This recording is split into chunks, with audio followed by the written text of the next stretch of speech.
स्वागत है आपका। राजस्थान प्राइम देख रहे हैं आप। जयपुर में राइट टू हेल्थ बिल को लेकर चिकित्सा मंत्री परसादी लाल मीणा ने कहा है कि किसी भी अस्पताल का कोई पेमेंट बाकी नहीं है। हमने 15 दिन में सभी अस्पतालों के पेमेंट दिए हैं।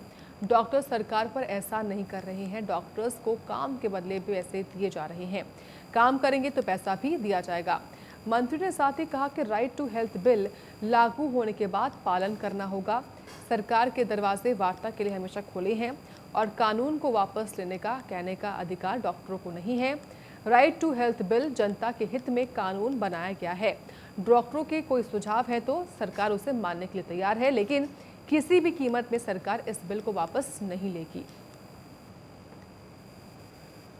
तो ये देखिए, चिकित्सा मंत्री हैं परसादी लाल, जिन्होंने बड़ा बयान दे दिया है। कहा कि साफ तौर पर कि राइट टू हेल्थ बिल जो है वो वापस नहीं होगा। डॉक्टर सरकार पर एहसान नहीं कर रहे हैं। डॉक्टर्स को काम करने के बदले पैसे दिए जा रहे हैं। सरकार इस बिल को वापस नहीं लेगी, लेकिन अगर कोई सुझाव है डॉक्टर्स के पास तो वो सरकार मानने को तैयार है। क्या हस्तक्षेप किया? इनको 10 दिन में 15 दिन में पेमेंट कर दिया सारा, कोई पेमेंट इनका बाकी नहीं है। क्या इंटेलिजेंस बढ़ा? कैसे 7,000 करोड़ का पेमेंट इनको हो गया? कोई सिफारिश करने आया था? तो हमने ड्यू टाइम में, एक भी ऐसा डॉक्टर अस्पताल नहीं है जिसका पेमेंट कोई बाकी हो। 15 दिन में हम पेमेंट करते हैं। 15 दिन में कोई सरकार ऊपर एहसान नहीं करे। सरकार इनको पैसा दे रही है। ये काम कर रहे हैं तो पैसा दे रही है, काम नहीं करेंगे पैसा नहीं देगी। ये इनकी मर्जी, चिरंजीवी में काम करे या नहीं करे, इनकी सुविधा से काम करे।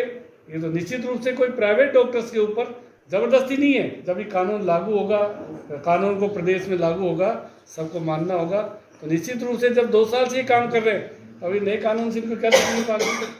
ये बताए सरकार को आकर, सरकार के दरवाजे खुले। सरकार हर समय बात करने को तैयार है। हमारे चीफ सेक्रेटरी को कहे जब बात करने को तैयार, अपने सुझाव दे दी। कोई कमी रह गई हो तुम्हारी बात मानने में, हम उसको सुधार कर लेंगे, हमको कहाँ दिक्कत है। और ये कहने का राइट इनको नहीं है कि कानून को वापस लो, इनका अधिकार नहीं है। ये जनता का कानून है, जनता के प्रतिनिधियों ने बनाया, इनको ये बात कहने का अधिकार नहीं है। और ये अनाधिकार चेष्टा कर रहे हैं। इसलिए निश्चित रूप से सरकार इस कानून को, कोई सुझाव हो वो सरकार हर समय मानने को तैयार है। कानून बनाया है अब 25 लाख तक का इलाज हर अस्पताल में जनता को फ्री मिले। ये माननीय मुख्यमंत्री महोदय का बहुत बड़ा जनता के लिए कानून बनाया हुआ कानून है। इसको हम हर हालत में लागू करेंगे। प्राइवेट डॉक्टर जो चिरंजीवी योजना में काम कर रहे थे, वो काम करे या नहीं करे, उनकी मर्जी है, जबरदस्ती नहीं है। पर उनको बिल का विरोध करने का अधिकार नहीं है। ये जनता के लिए बिल है, जनता के जनप्रतिनिधियों ने बनाया, और सरकार इसको किसी भी कीमत पर वापस नहीं देगी। हर हालत में जनता के लिए लागू करके रहेगी। तो देखिए, आप सुन रहे थे चिकित्सा मंत्री परसादी को, जिन्होंने ये कह दिया कि सरकार किसी भी कीमत पर इस बिल को वापस नहीं लेगी। क्योंकि देखिए, जो राइट टू हेल्थ बिल है, इसमें जिस तरीके से जो डॉक्टर्स आरोप लगा रहे हैं, खास तौर से निजी डॉक्टर्स, उनका ये कहना है कि इसमें निजी अस्पतालों को ध्यान में नहीं इनको इस बिल में रखा गया है। इनको ध्यान में नहीं रखकर ये बिल तैयार किया गया। इसी बात पर वो विरोध कर रहे हैं। और इसी को लेकर अब चिकित्सा मंत्री का बड़ा बयान आया है कि डॉक्टर्स सरकार पर एहसान नहीं कर रहे हैं। वो काम करते हैं तो ठीक है, और उनको उनके काम के पैसे भी दिए जाते हैं, लेकिन वो इस बिल का विरोध नहीं कर सकते हैं। ये जनता के हित में बिल है और सरकार किसी भी कीमत पर इस बिल को वापस नहीं लेगी। ये स्पष्ट कर दिया है चिकित्सा मंत्री ने। और चिकित्सा मंत्री परसादी लाल मीणा हैं, जिनका ये बड़ा बयान आया है सामने। तो खबर बता रहे हैं आपको जयपुर से। राइट टू हेल्थ बिल को लेकर बड़ा बयान दिया है चिकित्सा मंत्री परसादी लाल मीणा ने। साफ कर दिया है कि डॉक्टर्स चाहे प्रदर्शन करते रहें, लेकिन सरकार पीछे हटने को तैयार नहीं है।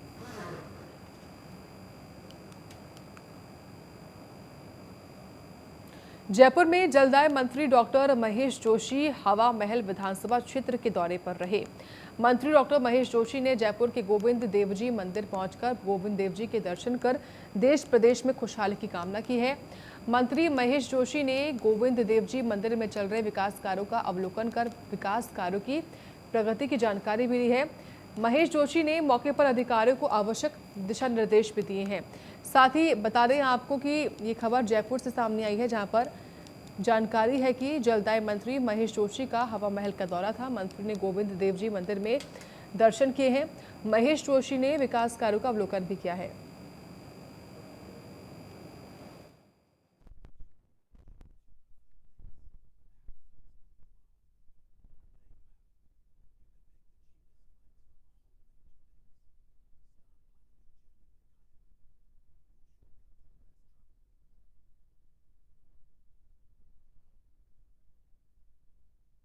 पहुंचे हवा महल के दौरे पर और वहां पर उन्होंने अधिकारियों को आवश्यक निर्देश भी दिए हैं। मंत्री ने गोविंद देव जी मंदिर में दर्शन पूजन भी किए हैं और साथ ही बता दें आपको कि महेश जोशी ने विकास कार्यों का अवलोकन भी किया है।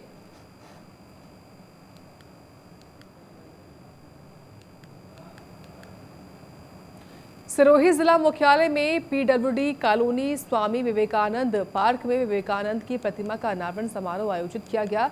अनावरण समारोह के मुख्य अतिथि मुख्यमंत्री सलाहकार विधायक संयम लोढ़ा रहे।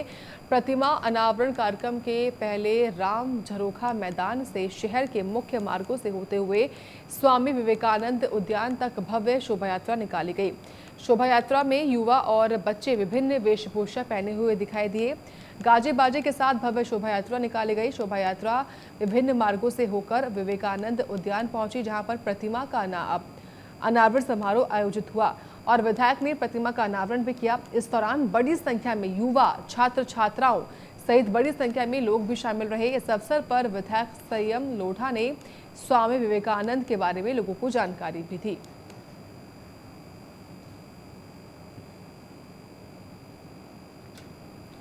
तो खबर आपको दिखा रहे हैं जहां पर देखिए स्वामी विवेकानंद की प्रतिमा का अनावरण हुआ है। विधायक संयम लोढ़ा ने अनावरण किया है। राम झरोखा मैदान से ये शोभा यात्रा जो है वो निकाली गई है। तस्वीरें हैं सिरोही की आपके पास, जहां पर स्वामी विवेकानंद की प्रतिमा का अनावरण किया है विधायक संयम लोढ़ा ने पहुंचकर। ये अहम जानकारी आपके सामने हम दे रहे हैं, जहां पर राम झरोखा मंदिर से ये शोभा यात्रा जो है वो निकाली गई है और इसमें विधायक संयम लोढ़ा खास तौर से शामिल हुए। देखिए रिबन काट कर उन्होंने शुभारंभ कर दिया है और इसमें युवा भी शामिल हुए, छात्र छात्राएं भी इसमें शामिल हुए। विभिन्न मार्गों से होकर गुजरी है ये शोभा यात्रा और ये तस्वीरें भी आप देखिए कितनी संख्या में तमाम जो लोग इसमें शामिल हुए हैं। शोभा यात्रा में युवा और बच्चे खास तौर से अलग अलग वेशभूषा पहने हुए दिखाई दिए हैं। गाजे बाजे के साथ भव्य शोभा यात्रा निकाली गई है। शोभा यात्रा जो है वो विभिन्न मार्गों से होकर विवेकानंद उद्यान पहुंची है, जहां पर प्रतिमा का अनावरण समारोह आयोजित हुआ है और विधायक ने प्रतिमा का अनावरण किया है। बड़ी संख्या में युवा, छात्र छात्राओं सहित बड़ी संख्या में लोग भी शामिल रहे। इस अवसर पर विधायक संयम लोढ़ा ने स्वामी विवेकानंद के बारे में लोगों को जानकारी भी दी।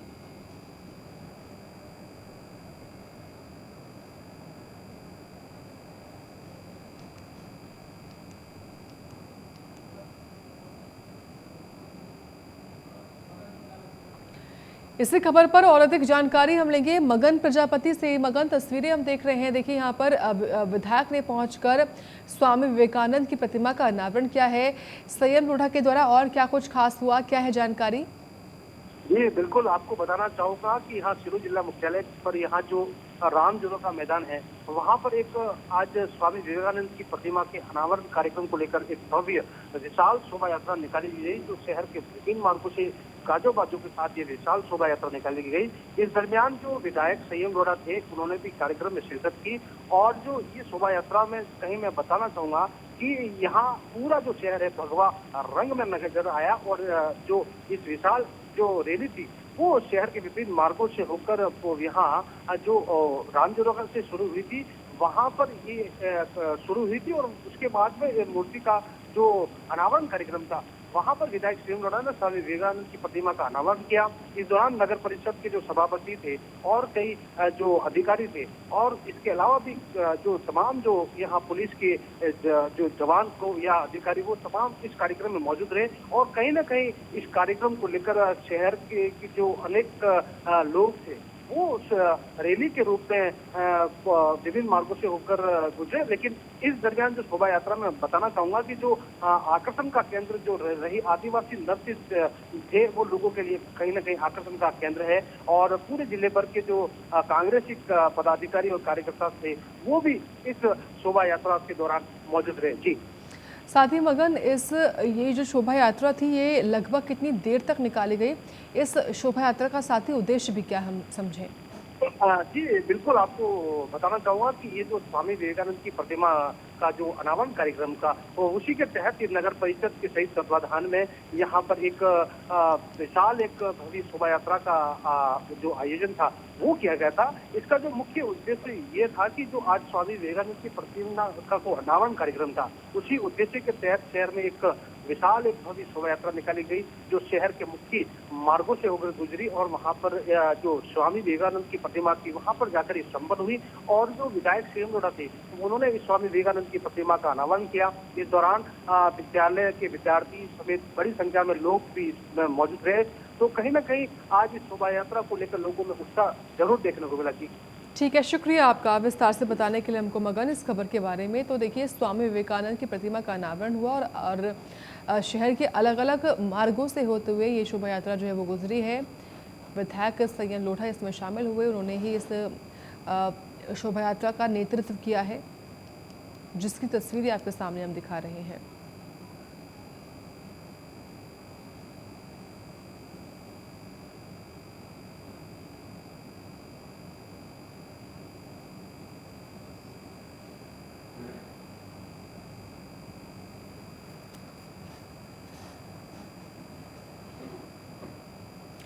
राजस्थान के मुख्यमंत्री अशोक गहलोत बीकानेर पहुंचे, जहां पर जनप्रतिनिधियों और अधिकारियों ने मुख्यमंत्री गहलोत का भव्य अभिनंदन किया। पंजाब के पूर्व उप मुख्यमंत्री सुखजिंदर सिंह रंधावा और पूर्व मंत्री गोविंद सिंह डोटासरा भी मुख्यमंत्री के साथ आए। तो बीकानेर के दौरे पर रहे हैं सीएम अशोक गहलोत। गहलोत का भव्य स्वागत हुआ है, जिसकी तस्वीरें भी आपके सामने हम दिखा रहे हैं।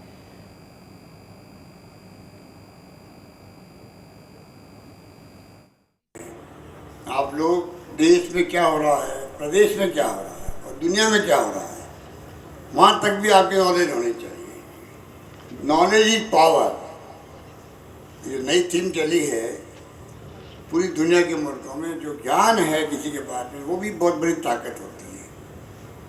इसके मर्म को समझना चाहिए आपको भी।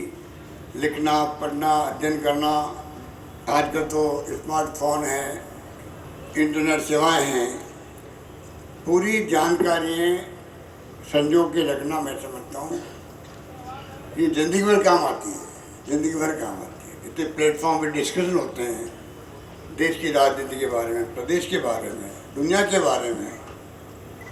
खाली पढ़ाई लिखाई से काम नहीं चलता है। एक तरफ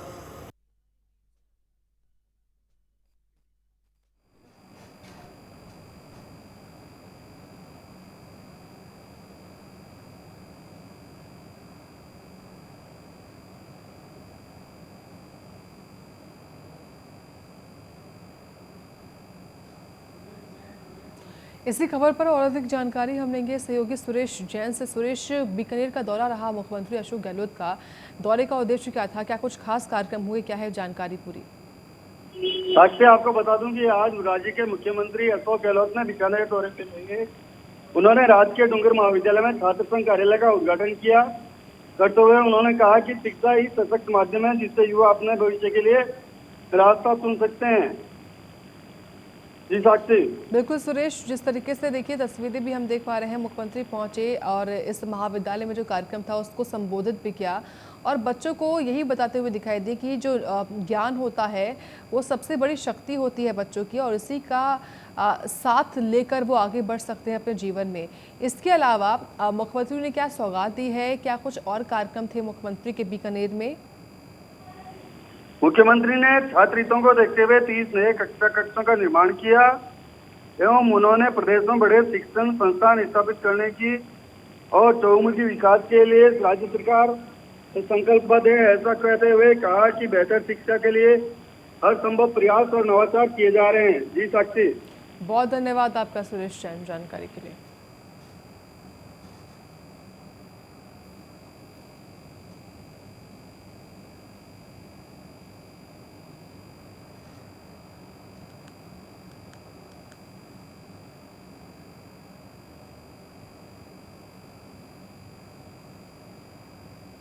धौलपुर की पुलिस ने अपराधियों के खिलाफ अभियान चलाया है, जहां जयपुर पुलिस मुख्यालय के एसपी मनोज कुमार के नेतृत्व में जिले भर के पुलिस थानों की टीमों ने दोपहर तक 300 से ज्यादा अपराधियों को पकड़कर पुलिस थाने में भर दिया।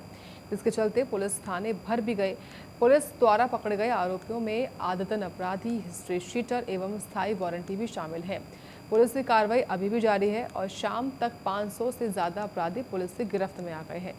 तो धौलपुर में देखिए ताबड़तोड़ कार्रवाई जो है वो पुलिस की चल रही है। पुलिस ने अपराधियों के खिलाफ सख्त अभियान चलाया है और इसी अभियान के तहत जो गिरफ्तार हो रहे हैं अपराधी, उनमें हिस्ट्री शीटर भी हैं और तमाम वो अपराधी हैं जिनको काफ़ी लंबे वक्त से पुलिस तलाश भी कर रही थी और आखिरकार ये अपराधी जो है वो गिरफ्तार किए जा चुके हैं। तो एसपी मनोज कुमार के नेतृत्व में ये अभियान चलाया गया है धौलपुर में, जिसकी तस्वीरें भी आपके सामने हम दिखा रहे हैं। अपराधियों के खिलाफ ये सख्त अभियान है।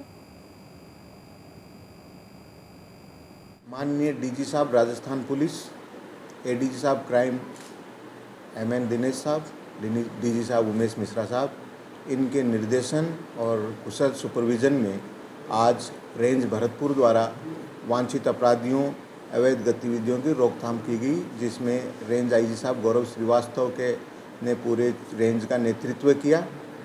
उनके निर्देश पे, आदेश पे और उनके मोटिवेशन पे धौलपुर ज़िले में आज एक सघन ये अभियान चलाया गया, जिसमें वांछित अपराधी, अवैध गतिविधियों में लिप्त व्यक्तियों और इस तरह के जो क्रिमिनल्स थे उन पे सख्त कार्रवाई करने के लिए एक अभियान के रूप में कार्रवाई की गई, जिसमें कार्रवाई के दौरान हमारी पुलिस के 800 जवानों, अधिकारियों की टीम के लोग 61 टीमों के साथ अलग अलग स्थानों पे उन्होंने दबिश दी, कार्रवाई की और उस कार्रवाई के दौरान इन्होंने कुल 521 व्यक्तियों को विभिन्न मामलों में गिरफ्तार किया।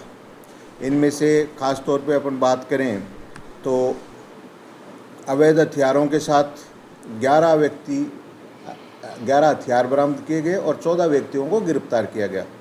इसी प्रकार 4 इनामी बदमाश भी गिरफ्तार किए गए हैं। इसके अलावा अपन 7 हार्डकोर बदमाश, 22 स्टैंडिंग वारंटी, 78 गिरफ्तारी वारंट में वांछित अभियुक्तों को भी गिरफ्तार किया गया है। स्ट्रीट सीटर्स पे भी नकेल कसने के लिए 45 स्ट्रीट सीटर्स को भी इसमें गिरफ्तार किया गया है। इस दौरान 10 व्यक्तियों को शराब के मामले में, अवैध शराब के लिए गिरफ्तार किया गया है और जुआ अधिनियम में 5 व्यक्तियों को और अवैध खनन में भी 2 व्यक्तियों को गिरफ्तार किया गया है। 34 व्यक्तियों को पेंडिंग मामलों में, जो मामले पेंडिंग थे कई दिनों से, जो आरोपीगण नहीं आ रहे थे, उनमें गिरफ्तार किया गया है। इसके अलावा 2 दर्जन बिना नंबरी मोटरसाइकिलें भी जब्त की गई है और आप इसकी एक ख़ास बात, जैसे 18 तारीख को एक बोलेरो चोरी हुई थी बसई नवाब से, तो वो भी इस अभियान के दौरान पकड़ी गई। तो इस तरह से जो भी वांछित अपराधी हैं उनके खिलाफ एक प्रभावी कार्रवाई जिला धौलपुर द्वारा की गई है और इस कार्रवाई में, जैसा मैंने बताया, 800 व्यक्ति हमारे पुलिस के जवान अधिकारियों ने इस कार्रवाई में को अंजाम दिया और 61 विभिन्न टीमें बनाई गई और इस कार्रवाई को हमारे अधिकारियों ने और ख़ास तौर पे हमारे 5 सीओ के नेतृत्व में, सीओ सिटी सुरेश सांकला, सीओ मनी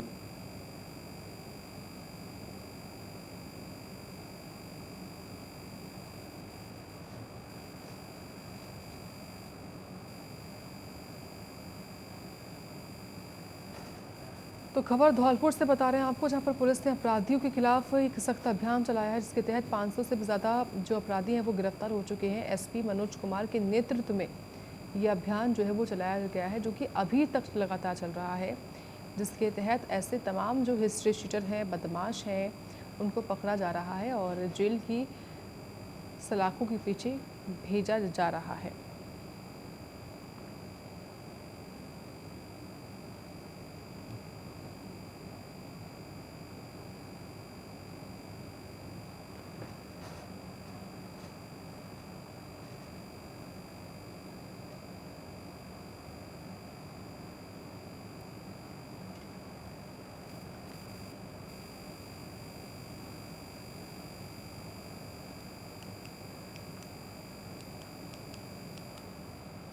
खाजूवाला को जिला बनाने की मांग को लेकर आज खाजूवाला जिला बनाओ संघर्ष समिति के आह्वान पर खाजूवाला का मार्केट बंद रहा। इसके साथ ही व्यापारियों, किसानों, बार एसोसिएशन, व्यापार मंडल की मौजूदगी में उपखंड कार्यालय के आगे धरना प्रदर्शन किया गया। प्रदर्शन के बाद संघर्ष समिति ने सीएम के नाम उपखंड अधिकारी शिवराम को ज्ञापन सौंपा और इस सुरक्षा की दृष्टि को देखते हुए पुलिस बल मौके पर मौजूद रही है।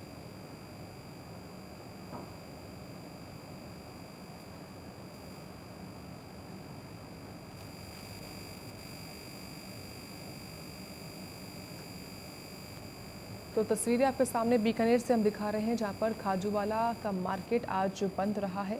पुलिस बल हालांकि मौके पर मौजूद रही। बता दें कि खाजूवाला को ज़िला बनाने की मांग जो है वो तेज़ होती जा रही है। इसी के तहत ये प्रदर्शन हुआ है, धरना दिया गया है। ज़िला बनाओ संघर्ष समिति ने ये धरना दिया है। कोटा में स्कूली छात्रा को बहला फुसला कर एक अधेड़ दंपत्ति अपने साथ ले गए। करीब 10 दिन तक नाबालिग को अपने साथ रखा और अधेड़ ने उसके साथ दुष्कर्म किया। नाबालिग के नहीं मिलने पर परिवार ने थाने में गुमशुदगी की रिपोर्ट दर्ज करवाई। करीब 10 दिन बाद पुलिस की टीम ने सूरत से नाबालिग को पकड़ा है और बाल कल्याण समिति के सामने पेश किया, जहां से उसे बालिका गृह में अस्थायी आश्रय दिलवाया गया है। मंडी थाने से एक नाबालिग बच्ची को पेश किया और ये एक शर्मसार और दुख भरी घटना है कि एक नाबालिग बच्ची को एक अधेड़ उम्र के दंपत्ति बेला फुसला करके अपहरण करके इसे अपने साथ में लेकर चले गए। और जैसा कि बच्ची ने बताया कि वो अभी 9वीं क्लास में पढ़ती है और बच्ची ने कहा है कि मेरे पड़ोस में ही हम जहाँ रहते हैं उनके पड़ोस में ही ये दंपत्ति रहते हैं। और पर आकर बोलती है कि मैं इसे अपने साथ बाज़ार ले जा रही हूँ और उसके बाद में बच्ची को वो अपने साथ में लेकर जाती है और बच्ची को उसके हाथ में एक कोई पदार्थ पीने वाले कोई पदार्थ से पिलाया जाता है।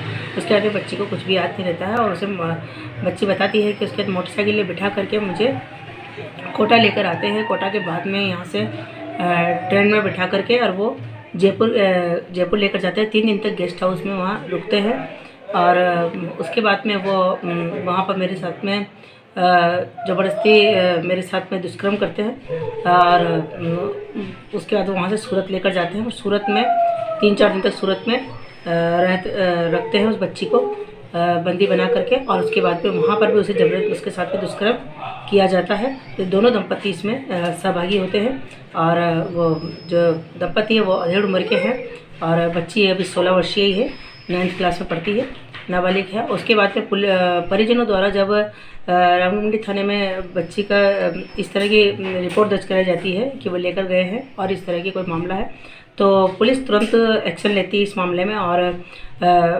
इसे बालिका को सूरत से दस्तयाब करती है और अभी उसका बालिका का मेडिकल भी हो चुका है और बच्ची के 164 के बयान अभी हो जाएंगे कल। और इस तरह से बच्ची को अभी संरक्षण की अवस्था पर मैंने होम में अस्थायी आश्रय दिया है। जैसा कि बच्ची ने बताया है कि जो अंकल है वो नशा करते भी हैं और नशा बेचते भी हैं।